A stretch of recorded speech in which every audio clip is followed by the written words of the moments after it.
With those cold temperatures across central Ohio, several homes and businesses running into heating problems. Tonight, 10 TV's Carly Dion joins us live in studio after talking with technicians about some common issues they're seeing right now and how to make sure your heat stays on.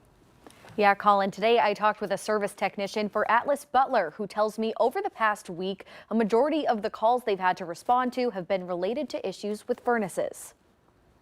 The biggest thing is not working calls, and that's typically the furnace isn't keeping up. Service technician Jacob Stevenson says it's been a busy week for Atlas Butler workers as the temperatures have dropped to single digits. He says the biggest issue with furnaces not working has to do with dirty air filters that need to be replaced. Especially for whole motors, that's something that they can do easily. Just pull out that air filter for the furnace, see how it's looking. But there are some things you can do to try to avoid finding yourself in a position where the furnace isn't working. Stevenson says yearly maintenance and upkeep goes a long way. He says it also helps to keep the thermostat at a temperature a few degrees lower than it's normally set. Because when it's colder overnight, your furnace just is not going to keep up at that normal threshold that you're used to. If your furnace does stop working, Stevenson says you should first turn off the power for it at the breaker, then turn it back on and see if it happens again. If it does, they should definitely call in, even if it's a minor airflow issue, just get everything looked at because it could be a bigger underlying problem.